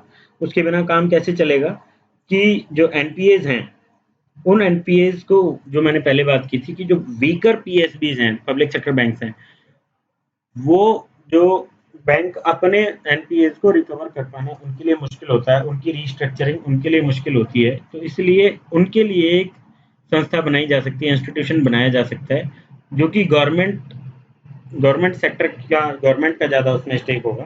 तो उस संस्था के थ्रू उन पीएसबीज को आप हैंडल कर सकते हो, उनके एनपीएस को। बाकी जो बड़े पीएसबीज हैं उनको आप अभी ऐसे भी छोड़ सकते हो, क्योंकि वो पॉसिबल है कि वो अपने एनपीएस को रिकवर कर पाए और रास्ता निकाल पाए। तो इस तरीके की ये बातें बोलते हैं। फिर ये कहते हैं कि जो बैंक आप बनाने की हम बात कर रहे हैं, बैड बैंक, इस बैड बैंक को इस तरीके से बनाया जाए। बनाने का इन्होंने बोला कि हाँ बनाना जरूरत है अभी की, और फिर बनाया कैसे जाए, उसका स्ट्रक्चर कैसा हो। तो इसके लिए बोल रहे हैं कि इसको क्रिएट किया जाए, पार्लियामेंट के एक्ट के थ्रू बनाया जाए, ताकि बाद में कोई प्रॉब्लम्स ना हो और ये एक लेजिटिमेट चीज़ सबके लिए हो जाए। तो इस तरीके की बात ये करते हैं। फिर ये कहते हैं कि जो बड़े पब्लिक सेक्टर बैंक्स हैं उन पे इसको अप्लाई करने की ज़रूरत नहीं है, उनमें और कैपिटल गवर्नमेंट खुद इन्फ्यूज कर सकती है, ताकि वो अपने एनपीएज को, जो वायबल प्रोजेक्ट्स हैं उनको आगे फंड करके या और तरीके से अपने एनपीएज को रिकवर कर पाए। तो इस तरीके की ये चीज़ें बोलते हैं। फिर ये कहते हैं कि ये हमारे लिए बहुत बड़ा प्रेजेंट चैलेंज है, और इस चैलेंज को मल्टीपल तरीके से, हमें मल्टीपल फ्रंट्स पे काम करके इस चैलेंज को हमें डील करना है। तो इस तरीके की बात इन्होंने की है। तो ओवरऑल बैंकिंग सेक्टर का इन्होंने काफ़ी ज़्यादा डीपली एक एनालिसिस दिया है, इसलिए आर्टिकल बहुत बढ़िया है। इसके भी आप पॉइंट्स नोट कर सकते हैं कहीं पे। नेक्स्ट आर्टिकल हम देखते हैं, keep up the fair exchange. ये आर्टिकल रिलेटेड है पाकिस्तान से, जो हमारा ट्रेड है उससे। हमने पाकिस्तान को एमएफएन का स्टेटस दिया हुआ है। एमएफएन होता है मोस्ट फेवर्ड नेशन।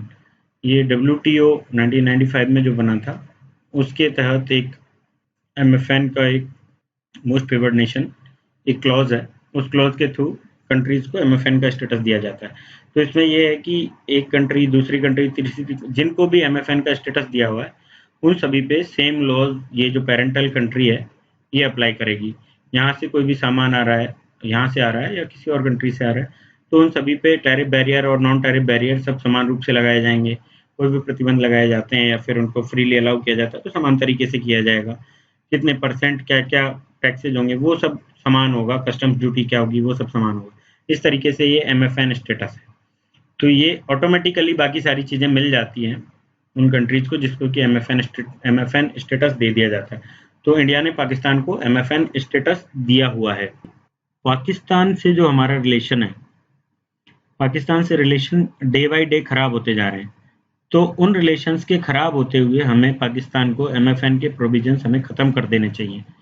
जो आर्टिकल 1 में एमएफएन के प्रोविजंस दिए गए हैं गेट में 94 वाले में, वो प्रोविजंस हमें ख़त्म कर देने चाहिए। क्योंकि हम इससे ट्रेड क्यों करें जबकि ये कश्मीर में या फिर बाकी जगह टेररिस्ट को भेज के हमारे देश को लगातार नुकसान पहुंचा रहा है, तो हम इसको एमएफएन क्यों दें।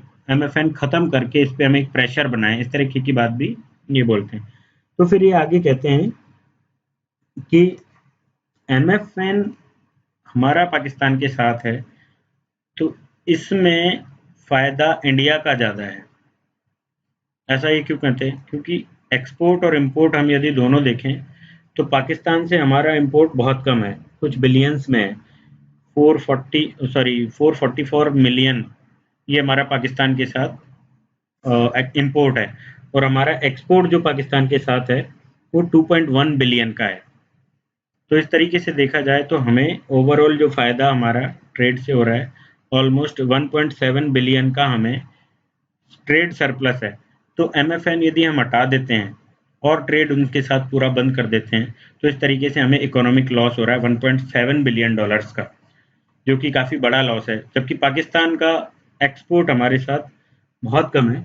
पाकिस्तान का एक्सपोर्ट यदि बंद भी कर दिया जाए तो उसको इतना ज़्यादा कोई नुकसान नहीं होगा जितना कि हमें नुकसान झेलना पड़ जाएगा, क्योंकि इंपोर्ट पाकिस्तान का हमसे वैसे ही कम है, एक्सपोर्ट भी कम है। तो इंपोर्ट जब कम है तो ऐसे कोई नुकसान नहीं होगा उसको।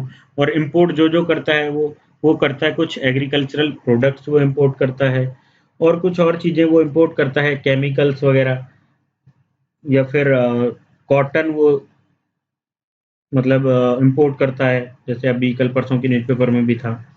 तो ये सारी चीज़ें जो है वो कहीं और से भी इंपोर्ट कर सकता है। तो इससे उसकी सप्लाई में भी कोई दिक्कत नहीं हो रही है, सप्लाई में प्रॉब्लम नहीं आ रही है। दूसरा, उसको इकोनॉमिक लॉसेज है नहीं। तीसरा, उसका जो एक्सपोर्ट है वो बहुत ज़्यादा है नहीं। तो इस तरीके से देखा जाए तो ओवरऑल इंडिया को ही ज़्यादा नुकसान है, क्योंकि इंडिया का जो 1.7 बिलियन डॉलर का ट्रेड सरप्लस है वो ख़त्म हो जाएगा, उसमें दिक्कत आएगी। दूसरा कि हम कुछ कमोडिटीज जैसे कि डेट्स, लाइट ऑयल या पोर्टलैंड सीमेंट, ये सारी चीज़ें पाकिस्तान से इंपोर्ट करते हैं, और almost 50% of imports from Pakistan इन चीज़ों का होता है। तो इन चीज़ों का इम्पोर्ट पाकिस्तान से बंद होने से इंडिया को इन चीज़ों की सप्लाई में भी प्रॉब्लम आएगी। तो इस तरीके से भी ट्रेड खत्म करना और MFN खत्म करना इंडिया के लिए ही नुकसानदायक है। फिर ये आगे कहते हैं कि ठीक है, चलिए मान लीजिए हमने खत्म कर भी दिया, फिर भी आगे क्या प्रॉब्लम होगी? कि आगे ये प्रॉब्लम होगी कि आप MFN किन क्लॉज के थ्रू खत्म कर सकते हो। तो ये है 21(1) जो अपना जेट का है, WTO का डिस्प्यूट सेटलमेंट बॉडी है एक। तो खत्म करने के लिए, सॉरी, 21B है ये। 21B में एक क्लॉज है, उस क्लॉज में दिया गया है कि अपनी जो सिक्योरिटी है किसी देश की, उस सिक्योरिटी के बेसिस पे, कंट्री की सिक्योरिटी के बेसिस पे हम उनको MFN स्टेटस खत्म कर सकते हैं। हम उनके साथ जो रिलेशंस हैं नेशनल सिक्योरिटी के दम पे, उनको ट्रेड रिलेशंस को खत्म कर सकते हैं।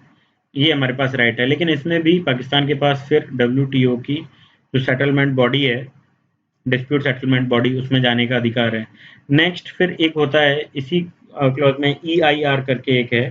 तो ये इमरजेंसी इंटरनल रिलेशंस होते हैं। तो इमरजेंसी इंटरनल रिलेशंस के क्लॉज के थ्रू भी हम इसको खत्म कर सकते हैं। लेकिन उसमें भी पाकिस्तान के पास फिर जाने के लिए कोर्ट में जाने, उस बोर्ड में जाने के लिए अधिकार है।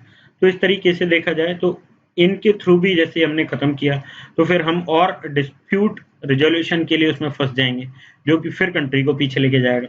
तो इस तरीके से देखा जाए ओवरऑल तो हमारे लिए कोई फायदा नहीं है ट्रेड खत्म करके और MFN को खत्म करके पाकिस्तान के साथ। फिर ये आगे इस पार्ट में कहते हैं कि MFN को खत्म ना करते हुए जो दूसरा एक जाना माना तरीका है चीज़ों को हैंडल करने का, कि इकोनॉमिक जो प्रॉब्लम्स हैं उनको इकोनॉमी से ही सॉल्व किया जा सकता है, लेकिन साथ ही जो पॉलिटिकल प्रॉब्लम्स हैं उनको भी इकोनॉमिकल चीज़ों से ख़त्म किया जा सकता है। एक फेमस स्टेटमेंट है कि when goods don't cross borders, soldiers will cross. Means कि जब आपके कोई रिलेशंस नहीं है, गुड्स बॉर्डर क्रॉस नहीं कर रही हैं, तो आपकी आपस में लड़ाई होगी, उस लड़ाइयों की वजह से soldiers will cross your borders. तो ये चीज़ जो है वो ना हो, उसलिए हमें उनसे ट्रेड खत्म नहीं करना चाहिए, ट्रेड को हमें बरकरार रखना चाहिए। नेक्स्ट ये कहते हैं कि एक फ्री ट्रेड जब किसी कंट्री के साथ होता है तो ये कंट्रीज को आपस में कनेक्ट करता है। ट्रेड आर्मी की रिलेशंस जो होते हैं वो एक अलग तरीके के होते हैं, जबकि ट्रेड से जो बॉन्डिंग बनती है वो लोकल पीपल की एक दूसरे के साथ बनती है। तो पीपल टू पीपल एक डिप्लोमेसी हम जानते हैं, बैक चैनल डिप्लोमेसी जिसको बोलते हैं। तो पीपल टू पीपल कनेक्ट जब होने लगता है तो डिस्प्यूट्स अपने आप खत्म होने लगते हैं। तो उस केस में अपने आप ही जो हमारे चैलेंजेस हमारे सामने आ रहे हैं, अटैक्स हो रहे हैं, वो सब भी अपने आप कम होने लग जाएंगे। तो इस तरीके से ये कहते हैं कि इंडिया को एमएफएन खत्म नहीं करना चाहिए, इंडिया को और लगातार उनसे रिलेशंस बनाने चाहिए। इवन सार्क के प्लेटफॉर्म पे जो अभी हमने इसको बॉयकॉट करने की कोशिश की है, उसके लिए भी राइटर कहते हैं कि नहीं, सार्क के प्लेटफॉर्म पे भी इंडिया को और डीपर करने की कोशिश करनी चाहिए, ट्रेड टाइज वगैरह को। इस तरीके से इस आर्टिकल में इन्होंने समझाने की कोशिश की है कि हमें क्या क्या फायदे और क्या नुकसान है और क्या हमें आगे फर्दर स्टेप्स लेने चाहिए। तो नेक्स्ट आर्टिकल फिर हम देखते हैं। तो ये हैं डॉक्टर्स जो China, Russia, Ukraine, Kazakhstan, Kyrgyzstan, America, Tajikistan, Belarus वगैरह ये कंट्रीज हैं जहाँ से कि इंडियन स्टूडेंट्स जाके एमबीबीएस के इक्विवेलेंट वहाँ की एक डिग्री होती है, एमबीबीएस होती है वहाँ से, तो वो करके आते हैं। तो इसको करके आने के बाद इनकी एक एग्जाम ली जाती है। तो medical council of India MCI जो है, एमसीआई एक एग्जाम लेती है फॉरेन मेडिकल ग्रेजुएट्स के लिए। तो फॉरेन मेडिकल ग्रेजुएट्स कहीं के भी हों, वो आके उस एग्जाम को जब तक क्वालिफाई नहीं करते तब तक उनका एमसीआई के साथ रजिस्ट्रेशन नहीं होता है। तो इस चीज के लिए ये कह रहे हैं कि 80% of those students could not qualify this exam. और इवन इन्होंने देशों के अलग अलग डाटाज भी दिए हुए हैं। तो इसमें कजाकिस्तान जो कंट्री है उसका 20.7%, उसका सबसे ज़्यादा दिया है। इन्होंने बताया कि उसके सबसे ज़्यादा लोग वहाँ से जो करके आते हैं वो एग्जाम क्वालिफाई कर लेते हैं, बाकी लोग नहीं कर पाते हैं। तो फिर इस चीज़ पे ये डिबेट बन जाती है कि ये एग्ज़ाम क्या टफ होती है। जो एफएमजीई एग्ज़ाम होती है, एफएमजीई मतलब foreign medical graduates examination which is conducted by National Board of Examination, which is coming under MCI, Medical Council of India। तो इस एग्जाम में लोग क्यों नहीं पास कर पा रहे हैं, इसका रीजन एक हो सकता है कि जो वहाँ पे डिग्री करवाई जाती है उस डिग्री का लेवल बहुत डाउन है। दूसरा कि यहाँ की एग्जाम बहुत टफ है। तीसरा कि जो स्टूडेंट्स वहाँ गए थे वो सिर्फ पैसे के दम पे वहाँ जाके एमबीबीएस करके आ गए, लेकिन उनका लेवल ही नहीं है एमबीबीएस करने का, डॉक्टर बनने का। तो इस तरीके की चीज़ें जो आती हैं इनमें, फिर एमसीआई कहती है कि हमारा एग्ज़ाम बहुत ज़्यादा टफ नहीं होता है। वही जो यहाँ पे डॉक्टर्स के कैरिकुलम में जो चीज़ें रखी गई है हम वही पूछते हैं, और विद दैट हम नेगेटिव मार्किंग भी नहीं करते हैं, फिर भी वो लोग ये एग्जाम क्वालिफाई नहीं कर पाते। तो we can't allow those guys to practice here when they can not pass that simple examination. तो फिर नेक्स्ट चीज आती है कि वहाँ जो कंट्रीज में एमबीबीएस होता है वो ठीक से नहीं करवाया जाता, या फिर यहाँ से जो लोग वहाँ जा रहे हैं एमबीबीएस करने वो लोग मतलब उस काबिल ही नहीं है। तो ये एक ऐसी बहस है कि जिसपे जब तक कि बहुत ज़्यादा अपने पास डाटा ना हो हम कुछ इसके बारे में कमेंट नहीं कर सकते। लेकिन आगे जो मुद्दा आता है वो आता है कि एमसीआई इनको रजिस्ट्रेशन नहीं देता है। एमसीआई से रजिस्टर्ड नहीं होने के बावजूद भी फिर ये जाके इल्लीगली प्रैक्टिस करते हैं, क्योंकि एमसीआई की नज़रों में आना बहुत मुश्किल काम है। इंडिया बहुत बड़ा कंट्री है, बहुत बड़ा देश है। तो यहाँ पे जब हम देखते हैं कि झोला छाप जो डॉक्टर्स हैं जिनके पास कोई डिग्री नहीं है वही सालों साल काम करते रहते हैं और किसी की नज़र में नहीं आते। कल ही हमने उस पर एक आर्टिकल भी देखा था कि वेस्ट बंगाल की जो गवर्नमेंट है उसने एक इनिशिएटिव भी लिया गया है कि उनको 6 महीने की उनको ट्रेनिंग दी जाएगी और उस ट्रेनिंग के बेसिस पे फिर उनको काम करने को एक परमिट कर दिया जाएगा। तो ये जो एमबीबीएस करके आए हुए डॉक्टर्स हैं बाहर से, इनको पकड़ पाना भी बहुत मुश्किल होता है। तो इलीगल ये प्रैक्टिस में अपने क्लिनिक्स में करने लगते हैं। तो इस चीज़ को रोकने के लिए एमसीआई को क्या स्टेप्स लेने चाहिए, इस चीज़ पे आगे क्या-क्या सजेशंस हो सकते हैं, हालांकि इसमें नहीं लिखा गया है, लेकिन मेरा सजेशन है कि जब हम जो झोला छाप जो डॉक्टर वो हैं प्रैक्टिस नर्स हैं, उनको जब हम 6 महीने की ट्रेनिंग देके अलाउ कर रहे हैं तो ये फिर 4-5 साल की अपनी डिग्री करके आए। तो इनका एक रास्ता निकाला जा सकता है कि इनको गवर्नमेंट बैंक्स में ही, सॉरी गवर्नमेंट हॉस्पिटल्स में ही इनको जो गवर्नमेंट डॉक्टर्स हैं उनके अंडर उतने ही साल की या फिर 2-3 साल की एक इंटर्नशिप करवाई जाए और उसके लिए एक मिनिमल स्टाइपेंड भी इनको दिया जाए। तो वो इंटर्नशिप करवाने के बाद इनको रजिस्ट्रेशन उसी टाइप का रजिस्ट्रेशन दिया जा सकता है। एक अलग कैटेगरी बनाई जा सकती है रजिस्ट्रेशन की कि they have done MBBS from here and then they have worked for 2 to 3 years under this government doctor और इन दिस हॉस्पिटल। तो इस तरीके का इनको एक रजिस्ट्रेशन दिया जा सकता है और इनको फिर काम करने के लिए अलाउ किया जा सकता है। और इसके लिए मैं इसलिए कह रहा हूँ क्योंकि इंडिया में जो डॉक्टर्स का रेशियो है पर 1 लाख, मतलब हम पॉपुलेशन देखें तो उस पर बहुत ही कम है। डाटा मुझे एग्जैक्ट याद नहीं है अभी, लेकिन यूरोपियन कंट्रीज का वो 20-30% भी नहीं है। तो ऐसी सिचुएशन में हमें ज़्यादा से ज़्यादा हेल्थ केयर प्रोवाइड करवाने वाले डॉक्टर्स और नर्सिंग स्टाफ की ज़रूरत है। और उस केस में हम उनको इलीगली यहाँ पे काम करने के लिए मजबूर कर रहे हैं। वो चीज़ें ना करके इस तरीके से सॉल्यूशन इनका निकाला जाए तो that will be beneficial for all. फिर नेक्स्ट आर्टिकल हम देखते हैं, ये भी एक डॉक्टरी पेशे से रिलेटेड है। इनका क्या हुआ है कि गुड़गांव में कोई एक पेशेंट थी जिन्होंने कि इनसे ऑपरेशन करवाया था। ऑपरेशन के बाद उनको कुछ कॉम्प्लेक्सिटीज हुई थी, तो उनकी वजह से बार बार उसको रेगुलर जाना पड़ता था डॉक्टर के पास इलाज के लिए बीच बीच में। तो एक लेडी थी पेशेंट, उस लेडी को इन्होंने फिर बार बार जा रही थी और उसको फिर नौकरी दिलाने की भी इन्होंने बात की। और नौकरी दिलाने की बात के साथ फिर इन्होंने इसको कहीं बुलाया और उसका रेप किया।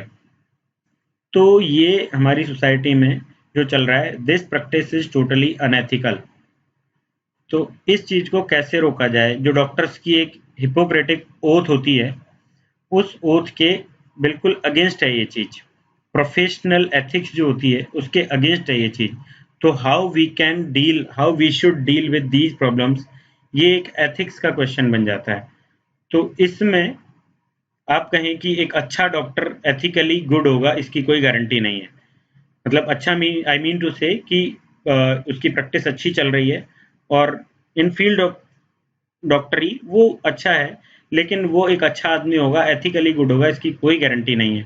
जैसे कि हम इंडिया में और प्रॉब्लम्स भी देखते हैं, तो ऑर्गन्स की खरीद बेच की प्रॉब्लम्स हैं, या फिर ब्लड के खरीद बेच की प्रॉब्लम है, या फिर हम देखते हैं तो जैसे कि ये प्रॉब्लम है कि सेक्सुअल असॉल्ट होता है पेशेंट्स का। जैसे यहाँ तो ये रजिस्टर हो गया, लेकिन बहुत सारे केसेज रजिस्टर भी नहीं हो पाते हैं। तो ऐसी जो सारी प्रॉब्लम्स डॉक्टरी पेशे के साथ है, उन चीज़ों को कैसे हैंडल किया जा सकता है? So it is a ethical issue और it can be handled in ethical manner only, कि उनको उनकी हिपोक्रेटिक ओथ ठीक से पढ़ाई जाए। बचपन से हम स्टूडेंट्स में ये चीज़ डालें कि हमें एथिकली कैसे ठीक रहना है, एथिक्स हमारे क्या होने चाहिए, प्रोफेशनल एथिक्स को कैसे फॉलो करना है। जैसे कि अभी एचआरडी मिनिस्ट्री के इंस्ट्रक्शंस के बाद आईआईटीज में इंट्रोड्यूस कर दिया गया है एथिक्स के कुछ कोर्सेज को। इंजीनियरिंग एथिक्स वहाँ पे पढ़ाई जाती है। तो मेडिकल कॉलेज में भी डॉक्टर एथिक्स पढ़ाई जाए, हिपोक्रेटिक और ओथ को बहुत अच्छे से समझाया जाए, ये ज़्यादा ज़रूरी बन जाता है। तो फिर नेक्स्ट आर्टिकल हम देखते हैं, ये जननी सुरक्षा योजना जो है उससे रिलेटेड है। तो जननी सुरक्षा योजना 2005 में लाई गई थी। जननी सुरक्षा योजना में क्या क्या इम्प्लीमेंट किया गया है, क्या क्या चीज़ें की गई हैं, इसके क्या क्या फ़ायदे मिले हैं, वो इस आर्टिकल में डिस्कस किया गया है। तो हम इस आर्टिकल में देखते हैं कि एनआरएचएम के अंडर 2005 में ये योजना लाई गई। तो इस योजना में जो मदर्स हैं, तो उनको डिलीवरी वाली जो चीज़ है, हॉस्पिटल में इंस्टीट्यूशनल डिलीवरी प्रोवाइड करवाने की बात थी इस मिशन में। दूसरा, उनको प्री नटाल जो जो भी फैसिलिटीज़ प्रोवाइड करवाई जाती हैं, उनकी बात थी। फिर उसके बाद बच्चा हो जाने के बाद जो केयर है, तो ये तीनों स्टेप्स पे ये योजना काम करती है। और नेक्स्ट थिंग कि इस योजना के साथ और योजनाएं भी चला के उनको कुछ पैसे भी दिए गए और उनको खाने पीने की भी चीज़ें दी जाती है, प्लस एम्बुलेंस की व्यवस्था की जाती है ताकि गांव से जो मदर्स हैं जिनको कि बच्चे होने वाले हैं उनको हॉस्पिटल लाया जा सके। तो इस तरीके की चीज़ों के इंतजाम इसमें किए गए थे।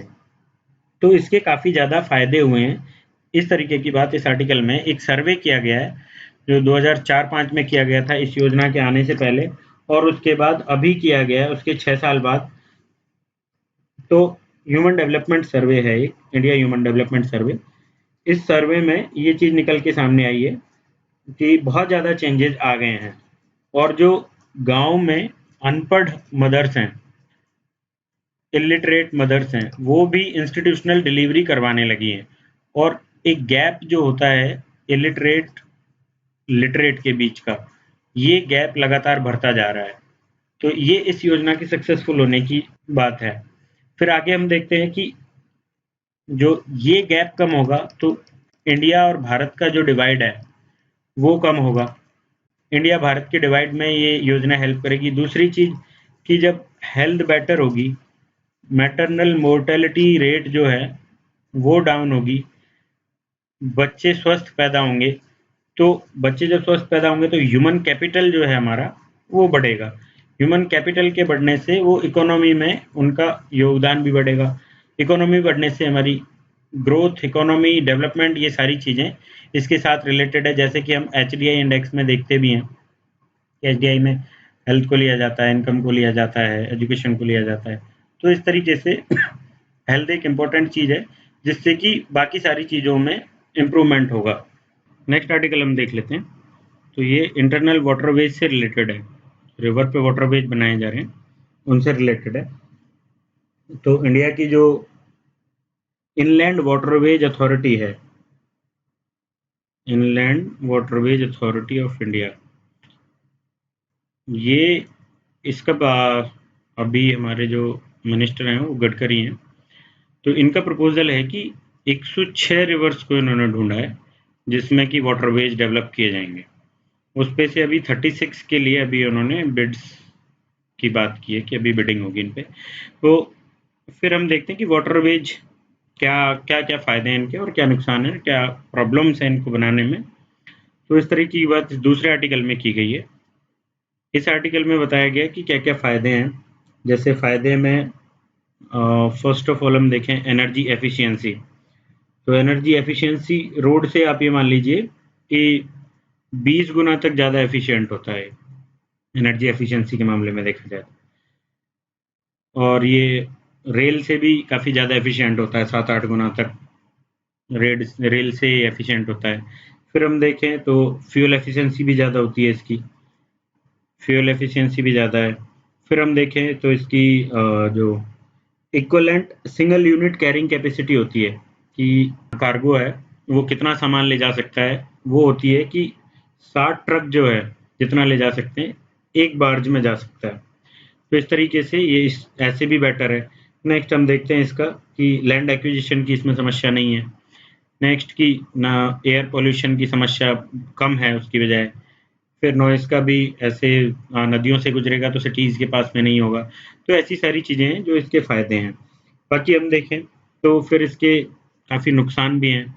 नुकसान है जैसे रिवर में, इंडिया की रिवर सीजनल रिवर्स होती हैं तो उनकी डेप्थ जो है घट जाती है, उनमें सिल्टेशन काफ़ी होता है और जो अपनी सैंड इकट्ठी हो रखी होती है वो भी बहुत होता है। तो इनको सिल्टेशन को साफ करने के लिए ड्रेडजिंग करनी पड़ती है, उस डेप्थ को बढ़ाने के लिए ड्रेडजिंग करनी पड़ेगी। तो इससे जो इसमें नीचे रहने वाले जो जानवर हैं वो काफ़ी ज़्यादा जानवर पेड़ पौधे मर जाते हैं। तो एक तरीके से ये एनवायरनमेंट जो है उसके लिए बहुत नुकसानदायक है। जैसे हम रिवराइन डॉल्फिन देखते हैं फ्रेश वाटर की, गंगेश डॉल्फिन हमारी नेशनल जो एनिमल है, वाटर एनिमल, एक्वाटिक एनिमल, तो उसको भी नुकसान होगा। तो इस तरीके की प्रॉब्लम्स इससे होंगी। और रिवर्स में एक नेक्स्ट थिंग कि रिवर्स में जहाँ पे जगह जगह डैम बनाने पड़ेंगे क्योंकि लगभग 300 किलोमीटर के आसपास तो एक स्ट्रेच में जाना ही चाहिए कार्गो को, तब जाके लॉजिस्टिक्स में उसकी कॉस्ट कम होगी। जैसे कि यहाँ पे फ़ायदे दिखाए गए हैं तो कॉस्ट भी उसकी कम होती है लॉजिस्टिक्स की, लेकिन वो कॉस्ट तब कम होगी कि एक स्ट्रेच में इतना तो जाए ही।